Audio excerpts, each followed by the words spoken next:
तो फिल्म की शुरुआत होती है 1987 से।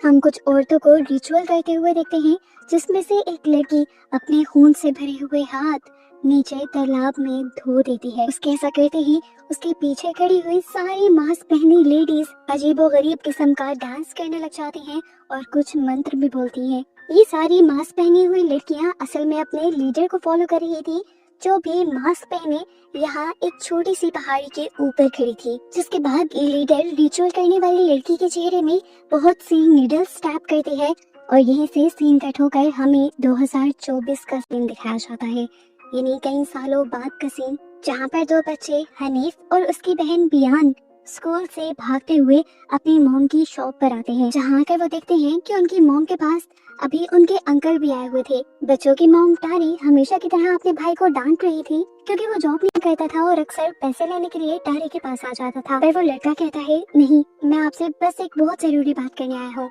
हमारी मॉम बहुत ज्यादा बीमार है, वो मरने वाली है। मेरी बात मानो तो आखिरी मर्तबा उन्हें माफ करके उनसे मिल आओ। टैरी को अपनी मॉम का नाम सुनकर गुस्सा आ जाता है और वो अपने भाई से कहती है, मैं कभी उन्हें माफ नहीं करूंगी और ना ही उनसे मिलना चाहूंगी। उन्होंने तो बचपन में ही हमें लाचारों की तरह छोड़ दिया था, उसके बाद मुड़कर भी नहीं देखा कि हम जिंदा हैं या मर गए। तब कटार यानी उसका भाई कहता है, तारिक देखो, यही मौका है उनसे इन सारे सवालों का जवाब लेने का। तारिक कटार की बात समझ जाती है और ये सब लोग तारिक की मॉम के घर के लिए निकल जाते हैं। रास्ते में हम देखते हैं कि कटार को बहुत से धमकी भरे मैसेजेस भी मिल रहे थे, क्योंकि उसने बहुत से लोगों के पैसे देने थे। खैर, दिखाया जाता है कि सुबह होते ही ये लोग तारिक की मॉम के घर पहुंच गए थे, जहाँ जाते ही हनीफ बहुत ज्यादा हैरान हो जाता है, क्योंकि उनकी ग्रैंडमा का घर किसी महल जैसा था, जिसमें एक बड़ा सा स्विमिंग पूल भी था। हनीफ ने अपनी बहन बियान से कहा, मुझे लगता है कि हमारी ग्रैंडमा बहुत ही ज्यादा अमीर है। ये लोग अब अंदर जाते हैं तो इनके सामने सबसे पहले इनकी ग्रैंडमा की एक बड़ी सी पेंटिंग आ जाती है, उस टाइम की जब वो जवान थी और खूबसूरत थी, और इस टाइम भी उन्होंने अपने हाथ में एक लकड़ी का मास्क पकड़ा हुआ था। इन लोगों से आकर ग्रैंड माँ की केयर टेकर मिलती है। ये लोग जब उनसे बात कर रहे होते हैं तो दिखाया जाता है कि ग्रैंड माँ की तबीयत खराब हो जाती है। अब अजीब बात ये थी कि केयर टेकर उन्हें कोई भी मेडिसिन देने के बजाय यहाँ पर एक अजीब सा गाना प्ले कर देती है, और उससे भी अजीब ये होता है कि ग्रैंड माँ की तबीयत ठीक हो भी जाती है। ये सब लोग अब ग्रैंड माँ के रूम के अंदर गए तो हैरान रह गए, क्योंकि ग्रैंड माँ टारी से यानी उनकी मॉम से भी कहीं ज्यादा यंग दिख रही थी, जवान दिख रही थी। हालांकि उनकी उम्र लगभग 70 साल थी। इस लिहाज से तो उन्हें बहुत बुढ़ा दिखना चाहिए था। अब डरते हुए ही बियान अपनी ग्रैंड माँ के करीब जाती है तो वो अजीबोगरीब तरीके से उसका हाथ पकड़ लेती है, इतनी जोर से कि बियान को भी डर लग जाता है। अब टारी ने बियान का हाथ छुड़वाया था और उन्हें यहाँ से जाने को बोला था। बियान अब उस रूम में आई जो उसे और हनीफ को दिया गया था रहने के लिए। वो यहाँ पर हनीफ को ढूंढ रही थी, लेकिन एकदम से उसे दरवाजे के पीछे लाल रोशनी में एक शैडो दिखाई दिया। वो बुरी तरह डर गई, पर पता चला कि ये तो हनीफ ही था जो उसके साथ प्रैंक कर रहा था। इस टाइम बियान के पीछे उसकी मॉम टारी भी थी। ये सब लोग हंस देते हैं और टारी इन दोनों को बताती है कि इस रूम में ये जो रॉकिंग चेयर रखी हुई है ये ग्रैंड माँ की है। इसी सब के दौरान दिखाया जाता है कि कटार पूरे घर की तलाशी ले रहा था और उसे एक कबर्ड में से बहुत सारे पैसे भी मिल जाते हैं। इसी कबर्ड में वही वुडन मास्क भी रखा हुआ था जिसे पहले हमने पेंटिंग में भी देखा है। रात होने पर केयर टेकर टारी और कटार से कहती है, मैडम की तबीयत 1 महीने से ऐसी है कि डॉक्टर्स भी जवाब दे चुके हैं। मुझे लगता है कि इन्हें किसी सोल ने पोसेस किया हुआ है, इसीलिए आज मैंने शैमिन को भी बुलाया है। टारी जो इन चीजों पर बिलीव नहीं रखती थी उसे मना कर देती है। दूसरी तरफ अब हनीफ का वो टॉय जिससे वो बयान को तंग कर रहा था वो गुम हो जाता है, और जब बयान उसे ढूंढ रही होती है तो उसे ग्रैंड माँ के बेड के नीचे से उसकी आवाज आती है। डरते हुए वो रूम में जाकर जैसे ही बेड के नीचे से कार निकाल कर बाहर निकल ही रही होती है तो एकदम से ग्रैंड माँ झटका लगते ही ऊपर से नीचे बयान के ऊपर गिर जाती है, और लगातार ग्रैंड माँ को इस टाइम झटके लगते रहते हैं।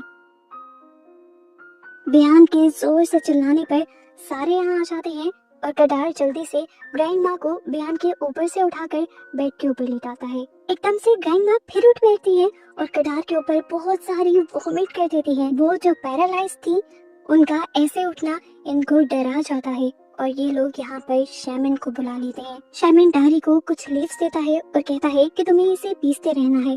जबकि कटार को वो एक नारियल देकर खड़ा कर देता है और कहता है कि जब जब मैं बोलूं तो तुम्हें ठीक इस नारियल के दरमियान में स्टैब करना है। अब शेमिंग ग्रैंड माँ के पास जाकर अपना रिचुअल शुरू कर देता है। जैसे जैसे वो कुछ ना कुछ पढ़ता जा रहा था, ग्रैंड माँ का जिस्म और ज्यादा तेजी से हिल रहा था, जैसे उनकी बॉडी तड़प रही हो।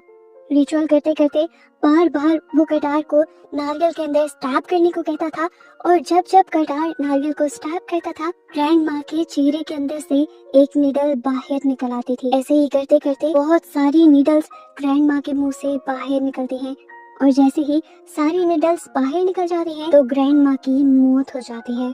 शॉकिंग सीन ये था कि उसके मरते ही उसकी बॉडी एकदम से जवान औरत से इंतहाई बूढ़ी औरत की बॉडी के अंदर ट्रांसफॉर्म हो गई और चंद सेकंड्स की ये ट्रांसफॉर्मेशन देखकर सबका मुंह खुला का खुला रह गया। शेमिंग ने इन लोगों को बताया कि ग्रैंड माँ पहले किसी रिचुअल का हिस्सा रही थी और इन चार्म नीडल्स की वजह से उन्हें नेचुरल मौत नहीं आ रही थी। शेमन कटार को वो नीडल्स देकर कहता है कि इन्हें तुम्हें वहीं पहुंचाना है जहां से ये आई हैं। शेमन ने ये भी कहता है कि क्योंकि ग्रैंड माँ ने अपनी बॉडी के साथ ही बहुत से एक्सपेरिमेंट किए थे और रिचुअल्स किए थे, इसीलिए अब उन्हें जमीन में दफन नहीं किया जा सकता क्योंकि जमीन इन्हें एक्सेप्ट नहीं करेगी और ना ही उन्हें जलाकर उनकी राख को पानी में बहाया जा सकता है। ग्रैंड माँ की बॉडी को उसी तालाब में फेंकना होगा जहाँ पर वो रिचुअल करती रही है। शेमिन इन लोगों को उस तालाब के बारे में भी बता देता है और कहता है कि ये काम तुम्हें आने वाले थर्सडे को करना है। टारी को बहुत ज्यादा गुस्सा आ रहा था। वो कहती है कि हमें ये सब करने की क्या जरूरत है। तब शेमिन कहता है बगैर किसी सवाल जवाब के ये सब करना जरूरी है जो मैं कह रहा हूँ, नहीं तो मुसीबत तुम लोगों पर ही आएगी। अगले 7 दिन तक ग्रैंड माँ की बॉडी को यही तुम्हें संभाल कर रखना पड़ेगा और अगले थर्सडे को ही तुम उसकी बॉडी को वहाँ ले जा पाओगे। दिखाया जाता है कि बयान और हनीफ इस वाक़ये से बहुत ज्यादा डिस्टर्ब हो चुके थे। बयान तो बहुत ज्यादा डर भी रही थी। हनीफ उसे कहता है डरो नहीं, मैं हमेशा तुम्हारे साथ रहूंगा। जबकि अगले दिन कटारी और केयर टेकर मिलकर शेमिन के कहे हुए तरीके के मुताबिक ग्रैंड माँ को नहलाने लगे थे। ऐसा करते हुए एकदम से ग्रैंड माँ बोल पड़ती है और कहती है मुझे छोड़ दो। टारी डर जाती है और उन्हें वहीं गिरा देती है। रात में लोग ग्रैंड माँ को लाकर सैन के बिल्कुल दरमियान में रख देते हैं और टारी उनके पास बैठकर प्रेयर्स करने लग जाती है। उसे लगता है कि केयर टेकर भी उसके पीछे आकर कुछ पढ़ रही है, लेकिन जल्दी ही उसे रियलाइज हो जाता है कि केयर टेकर उसके पीछे नहीं थी बल्कि उसके पीछे कोई और एंटिटी बैठी हुई थी जो उसे यहाँ से चले जाने को कहती है। और टारी एक और मत डर जाती है। प्याम को भी अब नींद नहीं आ रही थी और वो इसी सोच में थी कि उसकी मॉम उनके साथ क्यों नहीं सोती। इसी सोच में थी वो कि तभी उसे अपने दरवाजे के बाहर किसी का साया दिखाई दिया। उसने दरवाजा खोला तो बाहर कोई भी नहीं था, लेकिन जब वो दरवाजा बंद करने लगी तो हमें उसके पीछे एक भूत दिखाई दिया। बयान ने ना उसे देखा ना उस पर ध्यान दिया और जैसे ही जाकर बेड के ऊपर लेटी और उसने अपने ऊपर चादर ली तो देखा कि उसकी ग्रैंड माँ की सोल बिल्कुल उसके साथ थी। बयान जोर से चिल्ला दी और उसकी चीख की आवाज सुनकर टारी यहाँ पे आ गई। उसने टारी को बताया कि किस तरह ग्रैंड माँ की सोल उसके साथ उसके बेड पर लेटी हुई थी। अब टारी उसके साथ रात गुजारती है और सुबह में दिखाया जाता है कि हनीफ इस पूरे घर का टूर अपनी फेसबुक पर देने लगा था। वो अपने फ्रेंड्स को फेसबुक के जरिए दिखाता है कि उसके ग्रैंड माँ के घर पर एक बड़ा सा पूल भी है। वही सारा काम टारी के फोन से कर रहा था तो इतने में ही टारी अपना फोन ढूंढने लग जाती है और टारी को तंग करने के लिए वो आकर एक कबर्ड में छुप जाता है और कबर्ड में ही पड़ा हुआ लकड़ी का मांस एकदम से उड़ते हुए उसके सामने आ जाता है, जिसे देखकर डरते हुए चीख मारकर हनीफ बाहर निकल जाता है। उसकी चीख सुनकर बयान यहाँ आई थी। हनीफ बयान से कहता है देखो कबर्ड के अंदर क्या है, लेकिन बयान को कबर्ड के अंदर कुछ नहीं मिलता। रात में ही हम देखते हैं कि कटार को कुछ लोग मैसेज कर रहे थे क्योंकि उसने किसी के 40 मिलियन देने थे। सुबह होते ही वो टारी से बात करता है कि मॉम की विल के अकॉर्डिंग हम इस घर को बेच देते हैं, लेकिन टारी को ये बात सुनकर गुस्सा आ जाता है और कहता है अभी हमारी मॉम मरी है, 7 दिन नहीं हुए हम इस काम से बाहर नहीं निकले और तुम घर को बेचने की बात कर रहे हो, तुम्हें हमेशा पैसों की ही परवाह रहती है।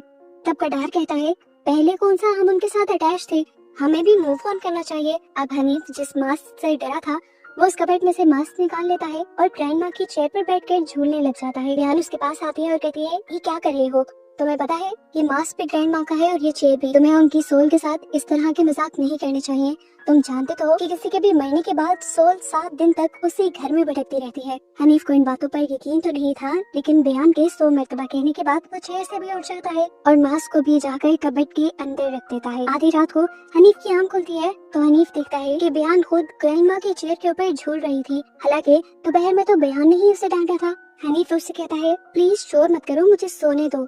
लेकिन एकदम से कोई उसकी चादर खींचता है। हनीफ जब अपना मुंह बाहर निकालता है तो बयान अजीबोगरीब तरीके से उसे घूर रही थी। हनीफ डर कर चिल्लाते हुए यहाँ से बाहर चला गया। बाहर जाते ही उसने टारी को बताया कि बयान को कुछ हो गया है। टारी जब रूम के अंदर आई तो उसने देखा कि बयान अपनी जगह पर सो रही थी और उसे तो यहाँ पर होने वाली किसी चीज के बारे में कुछ नहीं पता था। हनीफ अब डर चुका था। वो कहता है, मैं बयान के साथ नहीं सोऊंगा। तो टारी कहती है, ठीक है, आज मैं तुम लोगों के साथ सो जाती हूँ। टारी जब ब्लैंकेट उठाती है तो नीचे ग्रैंड माँ का लकड़ी का मास्क रखा हुआ था। हनीफ अब इन सबसे सॉरी कहता है इस मास्क को चुराने के लिए और प्रॉमिस भी करता है कि आइंदा के बाद वो कोई भी ऐसी चीज नहीं लेगा जो उसकी नहीं होगी। वो यहाँ पर टारी को ये भी बताता है कि जब जब वो इस मास्क को अपने ऊपर लगाता है तो उसे ग्रैंड माँ नजर आती है। फिर अब उसे इस जगह से डर लगने लगा है। टारी प्रॉमिस करती है कि हम जल्द ही अपने घर वापस चले जाएंगे। हनीफ अब बयान से डरने लगा था तो बयान को अच्छा नहीं लग रहा था। वो हनीफ से उस चीज की सॉरी करती है जो उसने किया भी नहीं था और प्रॉमिस भी करती है कि मैं तुम्हारा हमेशा ख्याल रखूंगी। अब बच्चे जो रात भर सोए नहीं थे दोनों ही सोफा पर बैठे बैठे सो जाते हैं। टारी जब ये देखती है तो वो केयर टेकर और गडार दोनों से कहकर जाती है कि तुम लोग बच्चों के पास ही रुकना, मैं सिर्फ टिकट्स लेकर आती हूँ क्योंकि हमें 3 दिन बाद अपने घर भी वापस जाना है। बच्चे जब सोकर उठते हैं तो डर जाते हैं और उन्हें समझ नहीं आती कि क्यों सब उन्हें इस हॉन्टेड घर के अंदर छोड़ गई है। हमें गडार को दिखाया जाता है जो बहुत ज्यादा ड्रंक था और एक लड़की के साथ था। वो लड़की को बताता है कि उसकी माँ ने कोई रिचुअल किया था जिसकी वजह से उनके चेहरे के अंदर से बहुत सारी सोने की नीडल्स निकली है जिनको बेचते ही वो माला माल हो जाएगा। इसीलिए वो लड़की गडार के साथ लिमिट्स क्रॉस करने लग जाती है और गडार को बच्चों का ध्यान ही नहीं रहता। बच्चे उस डरावने घर के अंदर जाने को तैयार ही नहीं थे। उन्होंने फैसला किया था कि वो बाहर रहकर ही सभी लोगों का इंतजार करेंगे, लेकिन काफी टाइम से बयान को वॉशरूम जाना था। अब वो और कंट्रोल नहीं कर पा रही थी, इसीलिए वो हनीफ से कहती है कि तुम मेरे साथ चलो, हम दोनों एक एक बार वॉशरूम यूज करेंगे और साथ ही एक दूसरे को प्रोटेक्ट भी करेंगे। हनीफ के वॉशरूम यूज करने के बाद बयान वॉशरूम यूज करने लग जाती है और वो जब ज्यादा देर लगाती है तो हनीफ बार बार दरवाजे को नॉक करने लग जाता है। बयान जैसे ये दरवाजा खोलती है तो ये दोनों देखते हैं कि ग्रैंड माँ की डेड बॉडी बिल्कुल उनके पीछे ठीक वॉशरूम के अंदर थी। ये दोनों डर जाते हैं और चिल्लाते हुए घर से बाहर भाग जाते हैं, जहाँ पर अब टारी भी आ गई थी जो इन दोनों बच्चों को पकड़ लेती है। अगले सुबह हम कटार को देखते हैं जो ग्रेवयार्ड के अंदर अपने सारे कपड़े उतार कर सोया हुआ था। जब उसकी आंख खुलती है तो वो जल्दी से सारे कपड़े पहन लेता है और चुपके से घर के अंदर जाने की कोशिश करता है, पर टारी उसे पकड़ लेती है और उसे खूब डांटती है बच्चों को अकेले घर छोड़कर जाने पर। टारी को उसके मुंह से अल्कोहल की स्मेल भी आ जाती है और उसका गुस्सा और ज्यादा बढ़ जाता है और कहती है, मैं ही गलत हूँ जो बार बार तुम पर यकीन कर लेती हूँ। कटार बच्चों को इम्प्रेस करने के लिए कुछ गिफ्ट्स भी लेकर आया था, लेकिन बच्चे इन गिफ्ट्स को देखकर भी कटार से खुश नहीं होते। तो बच्चे बताते हैं, आप तो हमें अकेला छोड़ गए थे और पीछे से ग्रैंड माँ की बॉडी दोबारा जिंदा हो गई थी और उन्होंने हमें हॉन्ट भी किया, हमें डराया भी। रात होती है, टारी की जब आंख खुलती है तो वो देखती है कि बयान बिस्तर पे नहीं थी। वो रूम से बाहर गई तो उसने देखा कि उसके घर पे बहुत सारी मास्क पहने हुए औरतें आई हुई थी जो बयान के मुंह पर उसकी ग्रैंड माँ का मास्क लगाकर रिचुअल कर रही थी। टारी जब बाहर आकर उसे उठाने की कोशिश करती है तो वे सारी औरतें उसके इर्द गिर्द घूमने लग जाती है और एक आवाज में उससे कहती है कि तुम्हें अपना प्रॉमिस नहीं तोड़ना चाहिए, अपनी बेटी के साथ जो हो रहा है उसे होने दो। टारी इन सारी औरतों को साइड पे करती है और जल्दी से जाकर बयान के मुंह से वो मास्क उतार देती है। उस मास्क के उतरते ही यहाँ से वो सारी औरतें भी गायब हो जाती हैं और टारी देखती है कि बयान बेहोश हो चुकी थी। जितना कुछ यहाँ पे हो चुका था, जितना कुछ टारी सह चुकी थी, वो और चीजों को खराब होने नहीं देना चाहती थी। वो सबसे पहले उस मास्क को जला देती है और फिर कडार से कहती है कि हम आज ही मॉम का फ्यूनरल करेंगे। कडार उसे कहता भी है कि हमें शिमन की बात का उलट नहीं करना चाहिए, एक ही दिन तो रह के आए। टारी कहती है, एक दिन का इंतजार मैं नहीं कर सकती, एक दिन में न जाने क्या हो जाए। वो कहती है कि अगर तुम मेरा साथ नहीं दोगे तो मैं ये काम अकेले कर लूंगी। कडार ना चाहते हुए भी उसका साथ देता है और ये लोग उसका फ्यूनरल कर देते हैं। ये लोग जब ग्रेवयार्ड से घर वापस आ रहे थे तो बहुत ज्यादा तेज बारिश हो रही थी और जब ये लोग ग्रैंड माँ के घर के पास गए तो एक बार तो उन्हें घर ही नहीं नजर आया और दूसरी बार जब देखा तो घर के बाहर बहुत बड़े बड़े शेडोज थे। ये डर गए और केयर टेकर इन्हें अपने घर ले गई। इनकी जब आंख खुली तो इन्होंने अपने आप को वापस उसी घर के अंदर पाया। इन्हें जगह जगह मॉम की डेड बॉडी दिख रही थी, यहाँ तक कि वो तो कडार को उठाकर बाहर पे फेंक देते हैं। सुबह जब होती है तो कडार को हम पूल में देखते हैं। उसकी आंख सभी लोगों के पत्थर मारने पर खुलती है। रात को जो कुछ हुआ था सब लोग उससे डर गए थे। तारी उसे कहती है हम मॉम की बॉडी को वापस निकाल लाएंगे और जैसा शेमन ने कहा था वैसा ही करेंगे। मुझे लगता है कि वो करने के बाद शायद किसी को कोई नुकसान ना पहुंचाए मॉम। कडार और तारी जल्दी से ग्रेवयार्ड के अंदर जाते हैं और उसकी बॉडी को निकाल कर उसी पूल के अंदर डाल आते हैं जहाँ पर मूवी के स्टार्ट में उसने रिचुअल किया था। कडार यहाँ पर नीडल्स का पाउच भी उसी के साथ बहा देता है और ये लोग फाइनली घर वापस आ जाते हैं। तारी सुबह को वापस अपने घर जाने के लिए पैकिंग करना शुरू कर देती है, लेकिन ऐसे ही करते हुए उसे अपने सामान में से वही मास्क मिलता है जो उसकी मोम का था। ये मास्क तो उसने जला दिया था। हैरान होकर उसने मास्क उठाया तो मास्क उसी मुंह की तरफ खींचा चला गया और उसने ये मास्क अपने मुंह पर लगा लिया और मास्क को लगाते ही उसे अपनी मॉम की पूरी लाइफ के वीएन आने लगे। पता चला कि जब तारी पैदा हुई थी तो उसकी मॉम उसे दूध नहीं पिला पाती थी। हालांकि उसके हस्बैंड बहुत ज्यादा सपोर्टिव थे, लेकिन तारी की मॉम को ये बात बर्दाश्त नहीं होती थी कि वो अपने बच्चों को दूध नहीं पिला सकती। इसलिए उसने उस रिचुअल का सहारा लिया। इस रिचुअल की वजह से इन बच्चों के डैड भी मारे गए। तारी की मॉम की एक गलती ने उन्हें यहाँ तक पहुँचा दिया कि उन्हें अपने ही बच्चों को घर से निकालना पड़ा, क्योंकि उनका किया गया रिचुअल अब और ज्यादा सैक्रिफाइसेस मांग रहा था और तारी की मॉम अपने बच्चों को सेफ रखना चाहती थी। अब तारी को अपनी मॉम की सोल शीशे में नजर आती है जो उससे माफी मांग रही थी। उसे कहती है कि मैंने तुम्हें इसलिए निकाला था कि तुम्हारे ऊपर उन नीडल्स का कर्ज ना आ जाए।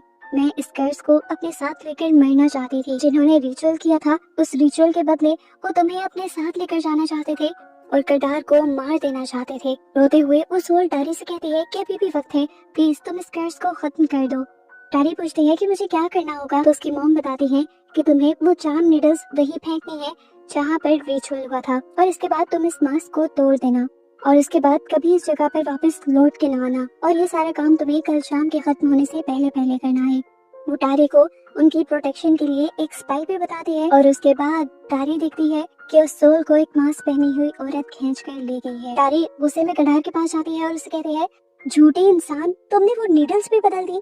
तुम्हें पता है कि उसकी वजह से हम कितनी बड़ी मुसीबत में आ सकते हैं। तुम इतने खुदगर्ज हो कि तुमने अपना कर्जा देने के लिए हम सबकी जान खतरे में डाल दी। तारी के डांटने के बाद किडार उसे नीडल्स निकाल कर दे देता है। ये लोग जब बाहर जाते हैं तो देखते हैं कि हनीफ और बयान दोनों ये छत के साथ लगे हुए थे। एकदम से कोई चीज उन्हें छत से नीचे फेंक देती है। तेज तूफान चलता है और तूफान इन बच्चों को बाहर खींच कर ले जा रहा होता है। बयान को तो ये लोग बचा लेते हैं, लेकिन हनीफ को ये बचा नहीं पाए थे क्योंकि हनीफ को कोई ना देखने वाली पावर उठा कर बाहर ले गई थी। तारी समझ गई कि अगर उसे अपना बेटा वापस चाहिए तो उसे फौरन वो नीडल्स उस तालाब में बहानी होगी। बयान को वो केयर टेकर के पास छोड़कर अपने मिशन के लिए निकल जाती है और बयान जाते हुए अपनी मॉम से कहती है कि याद रखिएगा हनीफ को वापस आना है और आप उसे लेकर आएंगी। तालाब के पास जाते ही तारी उन नीडल्स को उन तालाब में फेंक देती है और साथ में वो स्पेल भी बोलती रहती है जो उसे उसकी मॉम ने बताए थे। नीडल्स के गिराते ही तालाब में से एक आवाज बोलती है कि हम वही ले रहे हैं जिसका हमने उससे वादा किया था।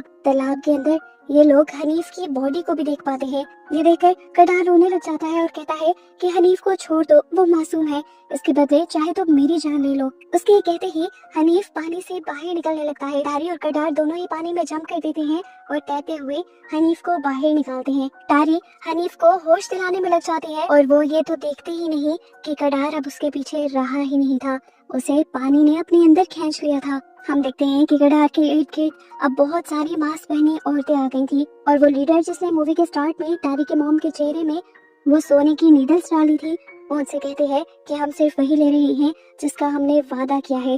तारी जोर जोर से रोने लग जाती है और उसे अपनी मॉम की बात याद आती है। वो दोबारा उस पर पड़ते हुए मास्क तोड़ देती है जिसकी वजह से यहाँ खड़ी सभी औरतों के मास्क भी टूट जाते हैं।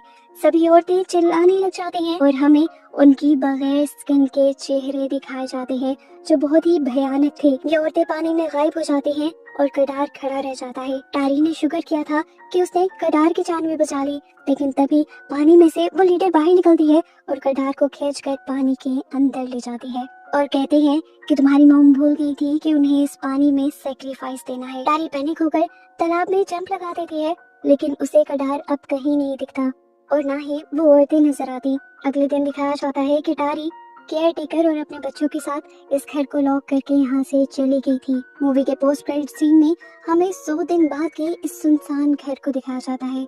सब कुछ वहाँ नॉर्मल था, लेकिन यहाँ पर अब टारी की मॉम की वो पेंटिंग नहीं थी जो इन्होंने आते ही इस घर में देखी थी। टारी की मॉम के रूम में हम टारी की मॉम के सोल को डांस करता हुआ देखते हैं और बस इसे मिस्ट्री के साथ ये कहानी यहाँ खत्म हो जाती है कि क्या टारी की मॉम के सोल को अभी भी आज़ादी मिली थी या नहीं।